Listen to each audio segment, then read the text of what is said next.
Okay, in this video we're going to try to go from numbers 12 through 20. So starting with number 12, they've given me a triangle that they want me to solve for one side. So this is going all the way back to solving the right triangles from pretty much the very first day of school. We're working with SOHCAHTOA here. And so they've given me this angle right here that's 12 degrees. And so first I want to start by labeling these angles. So from 12 degrees, this is going to be my opposite side right here. And this is going to be my adjacent side right here.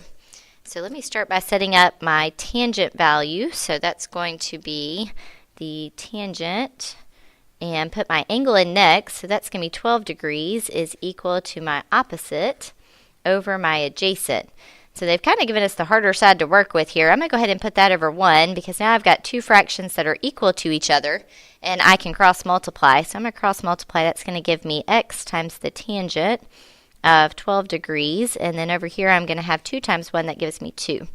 And so to get x by itself, I just need to divide by that tangent of 12 degrees. And I'm making kind of a big deal about it being in degrees because just like the other videos, since we're working in degrees, I need to make sure that my calculator is also in degrees. So make sure that you go to mode and make sure you're working in degrees because we'll kind of switch back and forth in pre-cal between degrees and radians. All right, so second quit to get out of there. You can put this in a couple of different ways. I'm going to go ahead and put in alpha F1 number 1 to give me a fraction. So that'll give me 2 over the tangent of my 12 degrees. And let's round to 3 decimal places on this. So that'll give me 9.409. They didn't give me any units to work with, so we can leave those units off. All right, on 13, we're working a similar question. They've just given us some different sides to work with. On this one, let me get my triangle drawn real quick. So this time I'm working from this angle right here. And remember, anytime we're working with finding an angle, we want to use the second button or the inverses on our calculator. So kind of a good hint for that. All right, so on this one, they've given me information on my adjacent side right here to this angle and the hypotenuse right here. So the hypotenuse always across from the right angle. The adjacent side is going to be the one that's right there next to x. All right, so adjacent and hypotenuse are going to go with my cosine value. So I'm going to say that this is the cosine of x, which is equal to my adjacent over my hypotenuse. Now that's not going to be my final answer, so you can spend a lot of time reducing that fraction if you want to, or since we're just going to be typing this into our calculator, you can leave it the way that it is. Now to get the cosine over to the other side, we're going to need to use an inverse. So like I said, kind of a hint for that is anytime you're looking for an angle measure, you know that you're going to be using an inverse on your calculator. This one doesn't tell me to work in degree mode, but since we're kind of working in the same section right here, I'm going to go ahead and work in degree mode on this one as well. So I'm going to put in second cosine. And again, I like to use alpha F1 number 1 for my fraction. So that's going to give me 34 divided by 36. And let's round to 3 decimal places. So that gives me 19.188. And again, we're working in degrees. All right, on 14, we're working with a right triangle. It's just kind of flipped upside down. So 14, I'm going to work with this triangle here. And they have given me that we are looking for this side. I am given the 7.5 right here, and I'm given the 63 degree angle right here. So we're working from this angle here. So across from our right angle, this is going to be my hypotenuse right here. And then this side over here is opposite from my 63 degree angle. So that's my opposite and my hypotenuse, which tells me that I'm working with sine. So I'm going to work with the sine of 63 degrees. I always put that angle in next. And I'm working with my opposite over my hypotenuse. So again, a little bit of an easier one to work with here. We've got x being divided, so I'm going to multiply over by the 7.5. So I'm going to say that x is 7.5 times the sine of 63 degrees. And again, we're working in degrees, so make sure you're in degree mode. And I'm going to put in 7.5 times the sine of 63 degrees. And that's going to give me 6.683. And the last one of these, on number 15, kind of checking to make sure you're paying attention on this one. They weren't looking for an angle on this one. They're actually looking for the third side on this one. And since we're working with a right triangle, we're going to be working just with Pythagorean theorem on this one. We didn't have to use any trig at all. So I'm going to do leg squared plus leg squared equals hypotenuse squared. I'm going to write down Pythagorean theorem for you. And with our legs, it doesn't matter which order they go in. So I'm going to do x squared plus 20 squared is equal to 31 squared. All right, let's go ahead and do a little more work before we just go straight to that. So let's move up a little bit. So x squared plus my 20 squared is going to give me 400 right there. And 31 squared is going to give me 961. And so let's subtract that over. That's going to give me a 500 right there. 961 minus 400. Oops, is not going to give me 500. It's going to give me 561, sorry.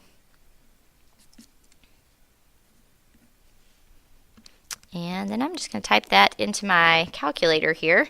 So I'm going to take the square root of both sides.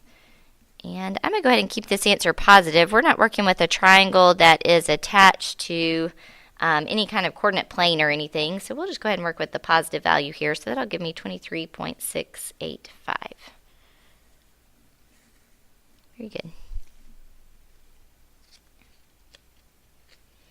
All right, on number 16, they've given me a word problem to work with here, but they've told me that one end of a zip line is attached to a platform on the top of a 150-foot pole. Let me go ahead and get my pole drawn on there, and I know that that pole is going to be at a right angle to the ground.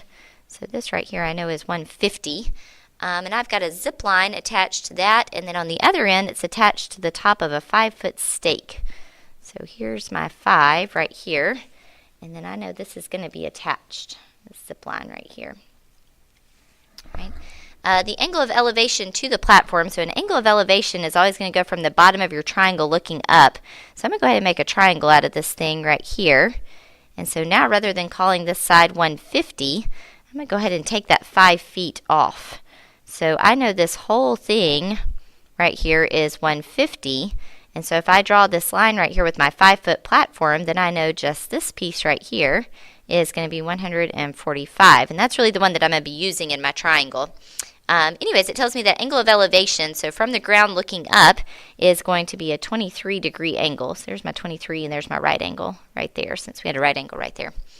And I want to know how long is the zip line. So this is what I'm looking for right here. All right. So from this angle that I'm given, never work from the right angle, by the way. From this angle that I'm given, this 145 right here is going to be my opposite side. And this is across from my right angle, so that's going to be my hypotenuse. So with opposite and hypotenuse, I'm going to use sine. So I'm going to do the sine of 23 degrees is equal to my opposite over my hypotenuse. So again, they've kind of given me the harder side to work with here.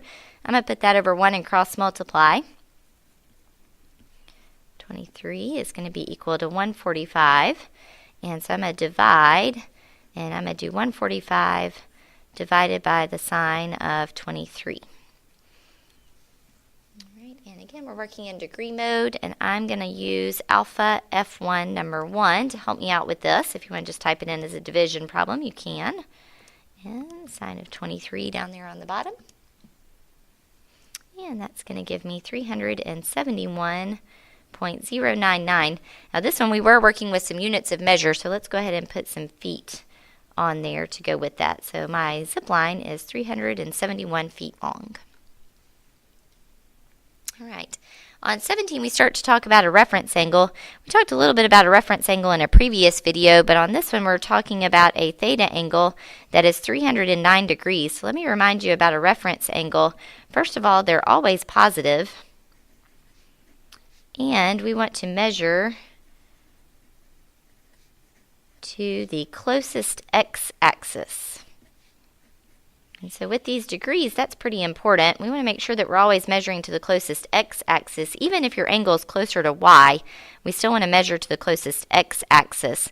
So let me start by finding this 309 degree angle. So I know this one's 270 degrees right here. This is 90 and 180 and 270 and 360.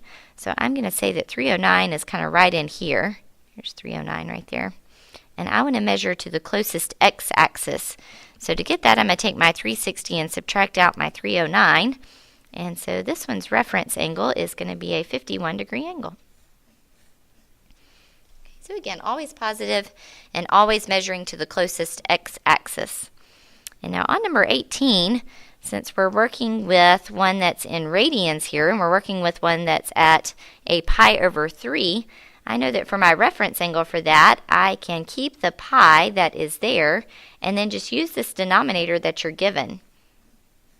My closest x-axis is going to be at 12 pi over 3, so that would be 1 pi over 3 away. And so you can draw that angle and measure it if you'd like to. All right, on number 19, they're checking our knowledge of that all students take calculus. So they give us two pieces of information here. First of all, that secant is less than 0, and secondly, that my cosecant is also less than 0. Oops, I forgot my angle. Oops. Jumping ahead of myself. There we go.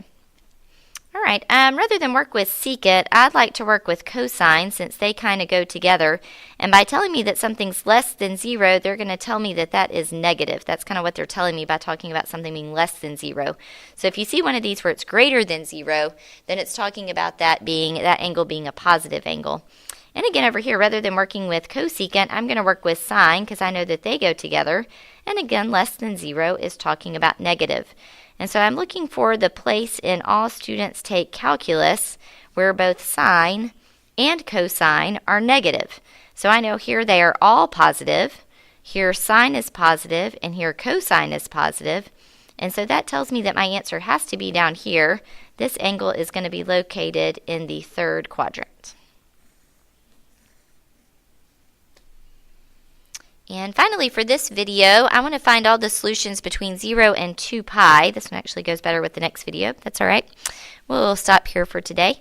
So I am working with the sine of theta being negative square root of 3 over 2. All right, so I'm going to only work between 0 and 2 pi on this one. So first of all, let me think about that when I'm working with all students take calculus, I'm looking for a sine value that is negative. So I know sine is positive here, and so I'm looking for answers in the third and the fourth quadrants. All right, I'm also looking on this one for an angle, since I'm looking for theta, where sine is the square root of 3 over 2. So let me think just about my positive square root of 3 over 2 for just a minute and get a reference angle on that. Let me find my quadrant 1 that I was using in the last video. It is right here. So I'm going to go to where sine, which is y, is the square root of 3 over 2. So I want to ask myself the question, where is sine the square root of 3 over 2? And here it is right here, my y value of the square root of 3 over 2 right here that goes along with pi over 3. So my reference angle here is going to be pi over 3. And so now what I need to do to answer my question is I need to work in the third quadrant at 4 pi over 3. So I know this is 1 pi right here, or 3 pi over 3. So 4 pi over 3 would be right here. And then I also need to work in the fourth quadrant where I am working at 5 pi over 3. And so those will be my two angles between 0 and 2 pi, where sine is negative square root of 3 over 2.